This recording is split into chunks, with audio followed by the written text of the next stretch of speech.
Good evening to Liverpool fans, good evening football fans. This is the Talking Reds live and bringing you a special episode again, reacting to a tweet online, as you see by the thumbnail. People are liking these, reacting to the tweets and giving our opinion on the tweet and then moving on from that and working on whatever's said and our own opinion on the debate as well. So the debate tonight is Klopp and Slot. I'm a Slot on Jurgen Klopp, and it's based off a tweet by Wilco on Twitter.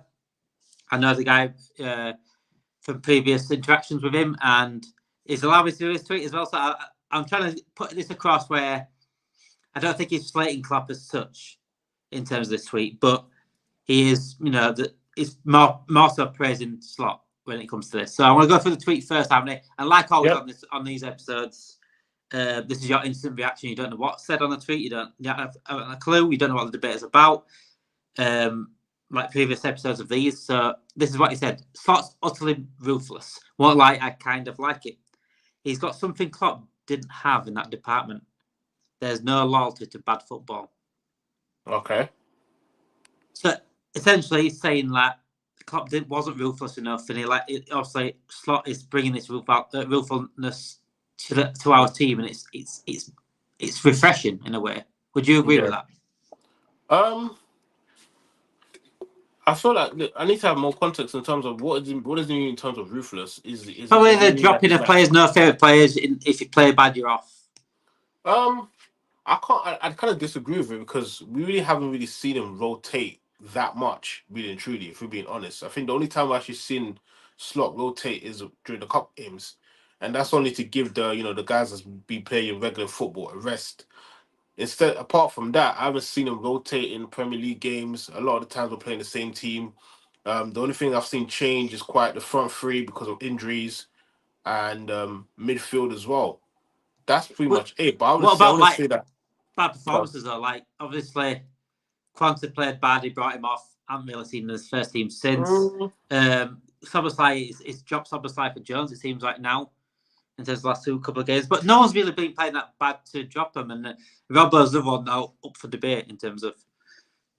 Yeah, I don't know about the Szoboszlai one. He hasn't been. I think the first 3 games I'll give him, he was performing well, and after that he wasn't really performing. I know obviously Jones was injured, so obviously couldn't really use him.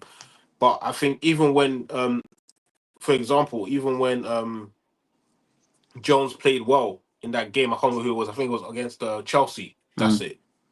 He didn't start him the next game. No, he liked the game, didn't know. Yeah, you know what I mean. He didn't start him. So maybe that was tactical in terms of he wanted to use him for the Arsenal game, which he did start. I believe he started the Arsenal game, didn't he? Yeah, he did. So maybe that was tactical, but I wouldn't say we have seen him being ruthless yet. I feel like we've seen him come out in the media in terms of when he talks to the media and talks to the press and says, when a guy hasn't performed well, he says it as it is.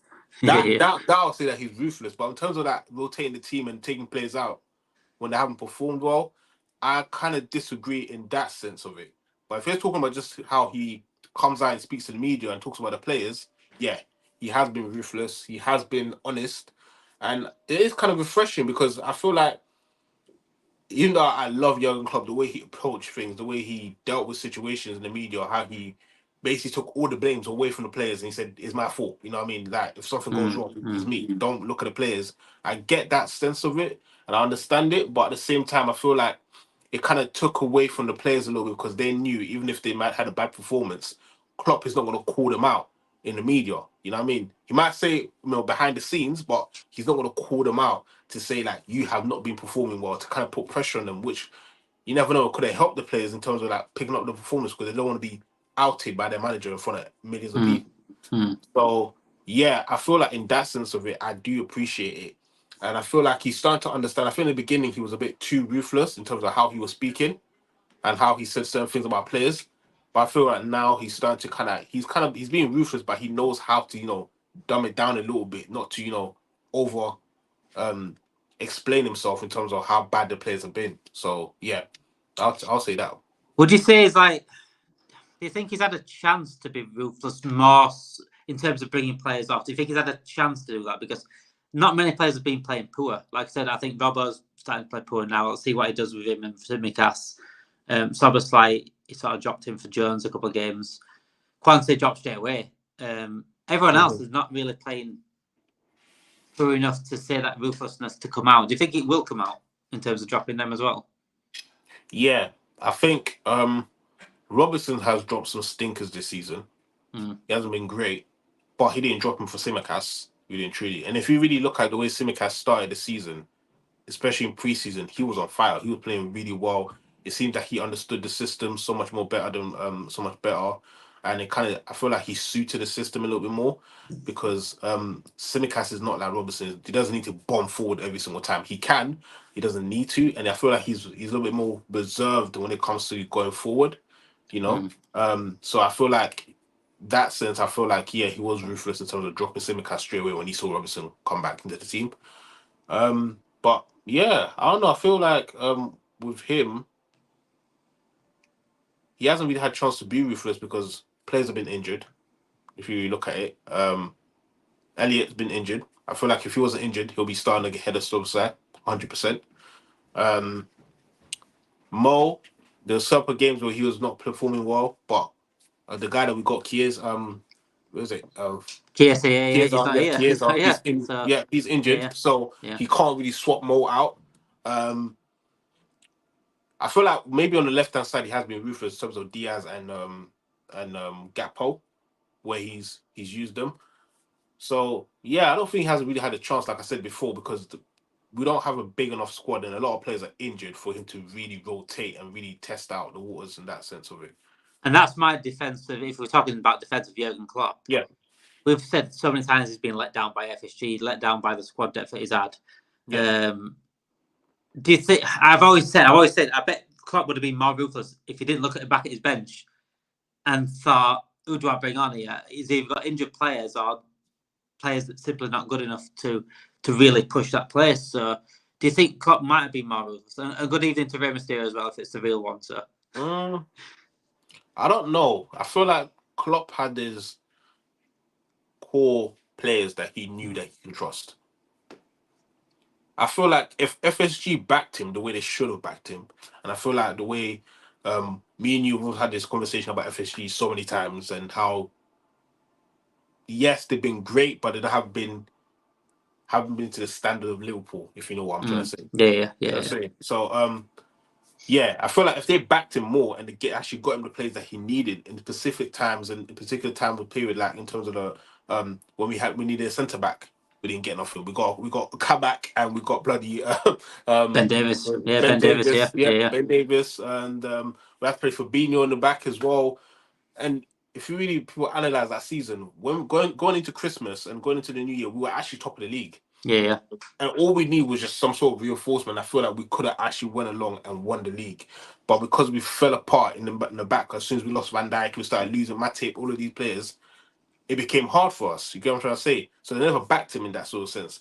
If they went out and actually got him a great centre-back, I feel like there would have been much more competition in the back line. Yeah. The same thing with the midfielders. We left it too late with Ginny, with Fabinho, with Henderson. We left it so late to bring in some new, fresh legs to compete with these guys. I feel like if we brought in a McAllister or Soboslai, let's just say, for example, or Gravenberch a season before that, I don't feel like we'll be, you know what I mean? I feel like Klopp would have had me like, oh crap, I actually got some players that I can actually trust, some players that I can behind them. Behind them. Now it's like, damn, I don't know if I can start Hendo this game, you know. I feel like McAllister might have to start. You know what I mean? I don't know if I can start Fabinho this game, you know. Let's just say we got what's his name? Tchouaméni. I don't know if I can start him in this game. I feel like Tchouaméni should start. I feel like that would have probably given more of a headache. The same way with the front three, because you know Jota was coming in.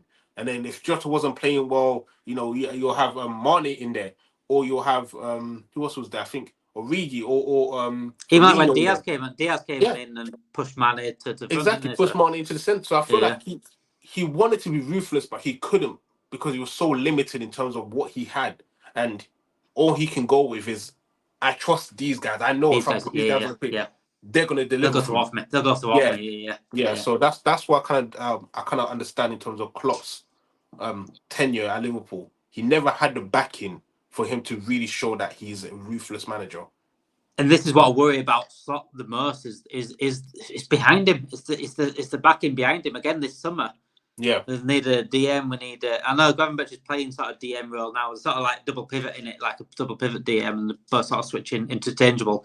But Gravenberch's better going forward. He's always been better going forward. He's better on the ball going forward. You know, put someone alongside Gravenberch and McAllister. We'll see the best of McAllister and Gravenberch in Marso. But again, we wanted a DM. We wanted a left back. We saw the drop off of Robbo last season, just the way we saw the drop off of the midfield. And they didn't get it. And now we're going to season. We haven't been signed on, really. We've got Mamadou who's coming next season. But Chiesa, we're pretty much putting wanted posted out for at the moment. So I don't know where he's gone. That's a bit unfair. That's a bit unfair. We have to give him a chance. Give the guy a chance. I like. See, the thing is, I like the Chiesa. I like the Chiesa signing. If it would have been perfect alongside the signings of a left back and a DM. But because it was the only signing, probably only signing, it was a bit of a fuck off. You know what I'm saying? It's like it's basically spent like 10 million or something again, probably in the positive budget again. And we seem to be going for the financial reward rather than actually wanting to win anything on the pitch. And that's what pisses me off. And people accepted it again. People accepted the summer again. Yeah. And then it's going to get to the point, and we're seeing now where Chiesa's not coming back, and he's on and off. They don't know whether he's fit or not. And we're going to get to the point in season again, like last season, where we drop off if we drop off, and then people will just forget about the summer happened, and they'll say, "Well, we can't do all about it now." But this is what we fucking warned you about, and I'm saying this whilst we're second, whilst we're doing well. I'm not reacting to doing badly. I'm saying this now because it's happened before and again and again and again. It's like a fucking cycle. Yeah. And they seem to constantly have a go at people for saying, you know, all you care about is transfers. Not about that. Virgil van Dijk came out and said we need a little bit more help here.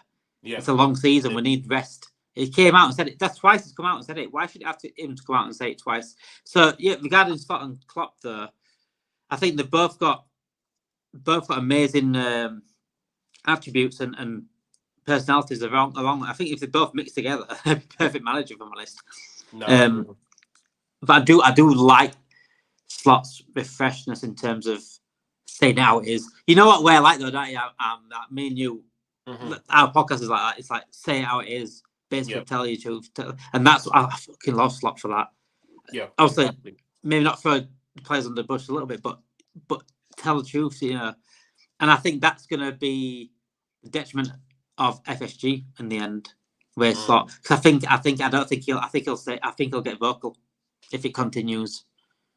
Yeah, I think he's it's kind of like I see where the situation can go wrong in this appointment. I feel like he's gonna outperform the expectation of what the board expected of him first season. Yeah, he's gonna outperform it to the point where they're gonna be like, "Wow, we did not expect that first season." And now the fact that he's gonna outperform that and exceed people's expectation, the fans, the board, and everybody's. Now everyone's gonna be looking at the owners. Okay, now you have a manager who has shown you he can work with the little that you gave him. Now we need you to back him. Yep. And if the owners don't do that, you can't look at the manager and be like, "It's your fault that we're not performing." You have to look at the owners. You got to look at Edwards. You got to look at Richard Hughes. You know what I mean? You got to look at these guys and be like, what are you guys doing behind the scene? Because you can clearly see that this guy has what it takes to get us to the next level. You can clearly see that this guy has what it takes to get us to the cup finals, to win the cup finals, to win the league. You know what I mean? To do a double, maybe even the treble. You can see that he has that potential because he's shown you in his first season, hardly any signings. One player he was, let's just say, for example, Chiesa didn't play any minutes because he's been injured after injuries. And he got second. And let's just say, for example, he was 3 points away from winning the league with Man City, for example. Yeah. Now you're looking at them like, what are you guys doing? He's shown you, you have given him little, but he's outperformed. Now actually go ahead and back him and give him what he needs. And you guys have not done that. So if we're not performing, I feel like the team and also the fans is going to be more. They're going to take the pressure off the manager for a little bit because they'll be like, we can't really get mad at him because he hasn't got the players that he wanted. He didn't get no recruitments. He didn't get no backings. There's no one on the bench where if something's going wrong, we can look at the bench and be like, oh, he can come on and he can make a difference. You know what I'm trying to say? So I feel like that is where I feel like it will go wrong for FSG if this is all hypothetical, by the way. Just saying, if he over exceeds expectation and he does so well in his first season that it's almost like now it's like, okay, I've done what I need to do, guys. The ball's on your plate now. You know what I mean? The thing is, you say like the fans will say something, but it's frustrating because this happened to Klopp. This exact scenario happened to Klopp. He showed what he could do with what he got given. In fact, the time he got backed with the Coutinho money, he went and won the league and Champions League. Exactly. So it proves that when he is backed, and same with like Richard Hughes, not Richard Hughes, sorry, Michael Edwards. Michael Edwards was given Coutinho money, and look what he did with it. Exactly. So it is the money that is being given. It's not like Michael Edwards can't do out with anything, and he can get gems and stuff like that, but he can't keep picking gems all the time with nothing in your hands. With you can't keep shopping at a little middle aisle and expect, you know what I'm saying? No offense to Lidl's a good supermarket, but like bagging bin sort of thing, and expect it to work all the time because it doesn't work. And we could sit here right now and say, City have done something dodgy, whether they get charged or not, guilty or not. Them cheating or doing something, whatever the dodginess have done, is a massive part for young Klopp not winning as much as they can. It's not the only thing though, and that people go to like, oh well, we didn't challenge more with Klopp because City cheated, but we came fourth one season of a late charge. We came out of the top four another season because of our capitulation and not back in. We after winning Champions League, we bought Sepp van der Berg, Adrian, and Elliott in the summer. That's not City cheating fault. This summer again, we bought Chiesa, and that's it. Yeah, that's nothing to do with City cheating. That's absolutely nothing to do. That's us and our standards, and our ambition, and our actual ambition off the pitch. That's what that is. That's nothing to do with City cheating. Yes, City cheating is a big part of it, but we've finished behind Arsenal. We've finished behind other teams. Whilst we've had these players, and whilst we've had Jurgen Klopp, we've absolutely wasted them. Yeah, and people don't want to hear that. People won't like to hear that, but we've absolutely wasted Klopp. Absolutely wasted these players. And this is why we get to the situation now with the contracts. Yeah. That's why we get to the situation now where Van Dijk is thinking about leaving or Trent's thinking about leaving. These guys wouldn't think about leaving if we were ambitious off the pitch. I'm guaranteed they wouldn't, because I tell you why. Because they'd rather make sure they're challenging for titles with Liverpool than they would with Real Madrid. Trent would rather challenge for a title with Liverpool than with Real Madrid. Yeah. Because we're not guaranteed that challenge every single. We're not asking to win the league every year or win the Champions League every year. We should be challenging with these players, and we should be challenging with the Jurgen Klopp. We should be challenging. From what I've seen now with the Arne Slot, I think he's shown enough to say like he's a fucking good manager. Yeah. Yeah, no, you're right. You're right there. I think that I was also going to touch on that point in terms of the contracts. I feel like players like Trent, Van Dijk, and Salah, they love this. They love the club. You can clearly see that they have come out and said it numerous times. They love the club, and it's not like Liverpool is like a glamorous area to live in. Like let's be real. Like Liverpool's not a glamorous area to live in. Like it's not like London. You know what I mean? It's not like London where you have so much going on in terms of club scene, in terms of endorsements and all of these things. Yeah, there's not really a lot. But the fact that they love the club so much, they can put all of those things aside. Now, if you say to them, guys, cameras are off. Just us lot. We're just talking. What would you want? I guarantee you they'll be like, I want my contract to be sorted first of all, and I want the club to make signings about this, and this, and this, and this. They will say it, but they will never come out and say it in front of TV because it will just make the club look bad, and everyone will be looking at it like, wow, how could you throw your club under the bus like that? But if you really sat with them and spoke to them regarding what they actually want in terms of what they want the club to look like, how they want the direction they want the club to go, they will tell you we need players. You know what I mean? They will tell you we need players, we need these things, we need these players, because at the end of the day, as much as I know I'm going to start, I need to know if I'm not starting or if I'm not playing well or whatever, let's just say I'm injured, we have somebody else that's just as good as me, that's there to challenge me. And also, I feel like people say, oh, players don't want players to come to their position because, it's a competition. Iron sharpens iron. Like you need somebody that's as good as you, or just a little bit below you, to give you a little bit of kick on the backside. Be like, damn, if I don't perform, I'm off. If I don't perform, I might not be seeing the pitch for the next 2 weeks because this guy is that good. So I need to step up my game. And all that does is it just raises up the standard of every single player on the pitch because they know if we mess up, we have people on the bench that will gladly come on, perform, and they can be playing for at least the next 2-3 weeks. And I won't see the pitch because I've not been performing. And that is where I feel like we're lacking a lot in terms of ambition, in terms of um what we want from the club and what we want from the managers. I mean, we want for the owners. So it's just annoying. It's just really annoying. It's not like I'm asking people to be spending two No, fifty this every is summer. it. This It's is it. Yeah, not. yeah, It yeah. really isn't. Like I'm not asking for this. I'm not asking for Mbappe. I don't want Mbappe. I'm not asking for Vinicius Junior. No, I'm not. I asked for Jude Bellingham. I'm not gonna lie, I did, but like, I think everyone did. that's a whole Everyone that's a whole did. different situation. But still, it's like we just want players that are on par with the players we have, or just below them, but they have the potential Yeah, to yeah, get yeah, to that yeah, level. yeah, You know what I yeah. mean? And that's all we want, really and truly. And you don't have to spend billions and billions of pounds to do that, like Chelsea. You don't have to do that. If we have people like Edwards, we have people like Richard Hughes, who people are saying that he has a good talent, good eye for talent. You don't need that much money. If we really, I feel like the greatest example of this is Brighton. Look at Brighton. They barely spend, but look at the talent that they find. Somehow, I don't know how they do it, but they find these gems out of nowhere and they just sell them for 100 million. Why can't we do that? You know what I mean? Why can't we do that? We can. We're bigger than Brighton. We can, I'm, yeah. That's the you thing. We know, can. We're just not like given the money to do it. We're not it's given. just, yeah, it's frustrating. Just frustrating. You made a good point about people coming in and raising the standards and not wanting to be competition basically. And this is the excuse that I say people like I don't like the term FSG in FSG out, FSG in as FSG outers, but people that protect FSG and that people that can't criticise them and have basically are doing this for 5 years, right? Yep. These people, one of their excuses is like, but someone won't want to come in to be on the bench. It's not about coming in to be on the bench. Do you think Diaz came in to be on the bench? Because Mane was left wing at that point, by the way. Mane was left wing. Do you think Diaz came in?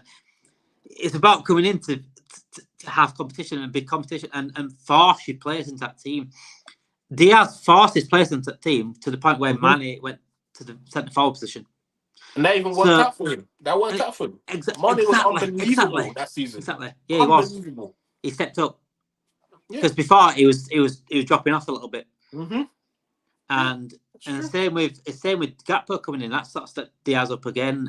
Tsimikas at first, when Tsimikas came in, Robbo stepped up again because he dropped off a little bit. Yep. Tried Tsimikas coming in, and that's what it does. Signings, right? They're not guaranteed to work, but what signings do, especially signings like this, they fucking lift the dressing room, number one. Yep. And they also lift the expectations of the players in front of them. This is why Van Dijk comes out and says, "We need someone." This is why Van Dijk's come out and said this. If he was scared of losing his place, or if he thought any doubt of like signings are guaranteed to work, he wouldn't come out and say fuck all. He'd say fuck all. He's got no reason to say all. Yeah. But he's saying something because he cares and he knows it's a long season and he knows that at some point he's going to need to be vested or some point his teammate's going to be vested. Gravenberch is doing unbelievable. Can he do this all season when we've got Endo in the background? Endo's not the level, and I've said this before. No, I absolutely appreciate Endo. I appreciate what he did last season. He did all he could have more last season for what he should have been brought in for. But it doesn't mean they accept that level, and that's him going forward now. That's our main guy now. Gravenberch and McAllister at some point are going to need rest. And we have no one. I think the probably best one behind him now is probably Martin in terms of that DM position. And he's just a young lad anyway. No, and that's the thing. And I'm always backing Martin. I speak to his brother quite a bit, so I'm always backing Martin. And I think he's done fantastic at Hull, did fantastic at Blackburn. So I think he's very, very talented. He played well on Wednesday, by the way, as well. Yes. But again, we need that depth, and we need that squad depth. And this is what we're saying about Slot and Klopp. Klopp might have not been looked ruthless, which Wilco said in his tweet here, but was he not ruthless because of the lack of back and lack of squad depth he had? When he looked around, he saw Caterham leg with biscuit legs, You know, Exactly. he looked around and saw freaking Thiago Alcantara was strapped up. He saw, you know, and the same's happening again now. Fox looking back and he's got a decent bench to an extent. We've got some really good youngsters, by the way, very good youngsters. Yeah, we do. But he's still looking back and I'm like, where's Chiesa? That's what he's doing now. He's like, you might as well get Keita, or might as well take Thiago Alcantara. You see, I feel like when you spoke about the competition, look at Diaz and Gakpo this season. They both know, because Diaz started off on fire. Gakpo was like, I am not letting you. And then he started lighting it up. Diaz was like, okay, cool. He came back and scored 2 goals in this game. And then Gakpo was like, oh, okay, cool. And that's what you want. You want that. So for Slot, he's looking at the left-hand side looking, it doesn't matter who I put on that in the left-hand side. It can be Diaz, it can be Gakpo. I'm going to get an 8, a 7 out of 10 out of these guys every single game, because they know any lower than that, the other guy's taking your position. Yeah. You know, Gakpo scored 2 goals the last game. Diaz was like, you're not outshining me. He scores a goal. Now it's like, okay, who you picking now, manager? Because this is what Mane Salah were doing. This is what Trent and Robbo were doing. They're trying to outdo each other. That's what you want. You want friendly competition. Yes, you had Mane and Salah back in days where they were competing against each other. Yes, obviously there's certain times where it got blown out of proportion, it got heated. But you need that competition. You need that. Because all that does is just drives the player to strive to get even better and better and better. You think Mane was happy that Salah was scoring all these goals, but he's looking, damn, I need to step up my game. I need to get a couple goals. I need to get these assists. You know what I mean? And it's like, there was a game, I can't remember who it was, Everton, when Salah wasn't playing. It was only Mane, Shaqiri, and Origi up front. Mane put on a exhibition in that game. He was so good. You think Salah didn't look at it like, damn, okay, you know what? When I come back, I need to step up my game, because that was impressive. That's what you want. And another prime example of this, I'm going to use another sport here, basketball. If you watch the Michael Jordan documentary, listen to all his teammates. Listen to what they say. This guy in practice, he was unbearable. He got into fights with his teammates because he knew that when it comes to crunch time, I can look at you and be like, yeah, you're ready. He knew if I give you that ball, you're going to either make a great play or you're going to score. Yeah.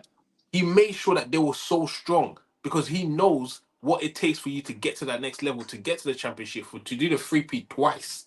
Yeah? They did the 3-peat twice. No other NBA team has ever done that. They've done it twice. Why? Because there has someone in there that had that mentality. Yeah. And that's what you need in the team. You know what I mean? So I just want, like, even January, just bring in one player. We need a midfielder. We definitely need a midfielder because you can clearly see that. Just bring in one midfielder. We're starting Arsenal. We got absolutely out. And they didn't even have Partey in there or Odegaard. Exactly. We got out-muscled in the midfield. Out-muscled. We just need a midfielder. And that kind of takes away the weight of the load on the summer because now, you know, I already got a midfielder. Now I can sort out the attack. Let's just, for example, attack and centre back. You know, and if there's money left on the side, we can add another player there, you know, just to kind of sweeten it. It makes your life easier. So in the summer, we're just looking at, oh, okay, we've got a midfielder. So we just need a centre back and we need a left back. Or we need to get a centre back that can play left back and also play centre back. That's fine. And then we can get an attacker or right midfielder because Salah's getting out, you know, growing in age. He needs to be rested and blah, blah, blah. That's it. We're good. But is Liverpool going to do that? No chance. It's going to be resting on our laurels again. We're going to come into January. We'll be link this guy. We might get an injury sometime. We'll link this guy. The only time we'll probably get someone in a panic buy last second because we've got a big injury like we did last time. By the way, like Van Dijk and Gomez, back last time, the centre back situation, they got injured in like November, December time, like October, November, December. Yep. So we had a month to plan that, and they still made last minute signing. Yeah, panic buys. So it's just going to be resting on his laurels, and then we'll come third, and we're happy with the season. But it's another missed opportunity again. That's what it's going to be. And the same in the summer lap again. We'll probably sign one player. If Salah, Van Dijk, and Trent leave, then we'll probably be forced to sign a centre back possibly. But it shouldn't be forced. It should be. Yeah. It should be proactive rather than reactive, and that's what we're only reactive because of the money we spend. Is the money situation, the budget that we're getting. That's the only reason why we're reactive. I think if given Edwards or Hughes, whoever, a decent budget, like I said, like Harmony said earlier, we're not asking for 250 million. You know what I'm saying? No, It's we're just a not. decent budget to go and address situations, address issues that we've got in the team, and give Aaron Slot the best that he can go win his titles, because this guy's shown enough already, I think, to show that he can really challenge.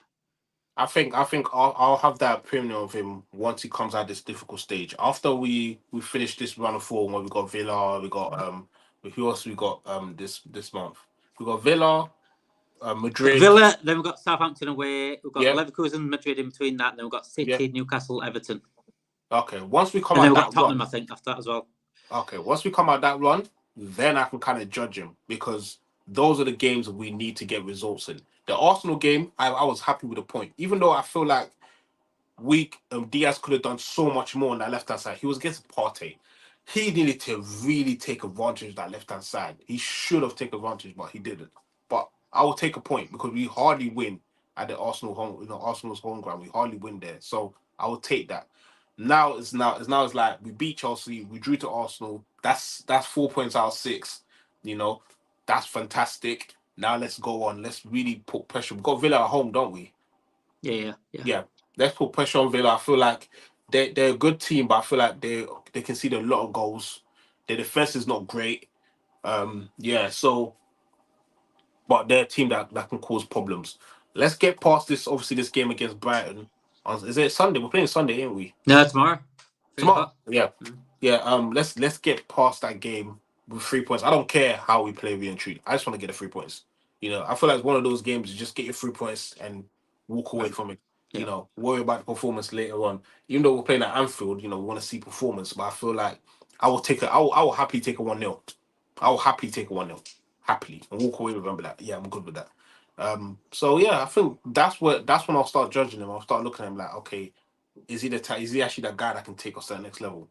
Because he faced Arteta. Arteta kind of exposed his tactics a little bit, I think, in the midfield, in terms of how they'll bypass our press. Is that on Slot though? Is that on the fact that we I have think that midfielder we really need yet?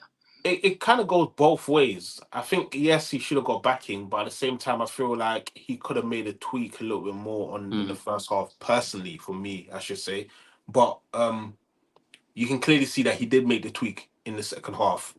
How we came out, So yes, that was there. What scares me though, mate? What scares me though is the fact that Partey wasn't in midfield and they didn't even know. So they only had Rice that was first team midfielder. Yeah, I know, but there's still you still got to remember they still had Moreno. He's a great player. He played really well. Yeah. Yeah, and they still had Kai Havertz, who's having a fantastic season.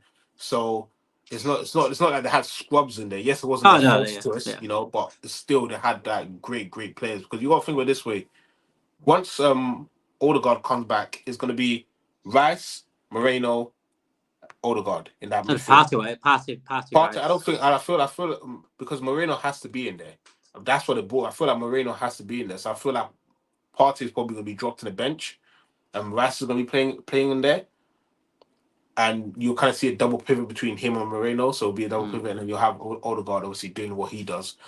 So you can kind of. It was technically their first, team lineup, but obviously without Odegaard. So yeah, but I just think as long as he can show me personally that he can compete with the Pep Guardiolas, the Emerys, then I'll be like, okay, cool, that's fair enough. He's the guy for us, So that's what I'm waiting for, to kind of see how he gets past this tricky period, and then I kind of give my kind of opinion of it.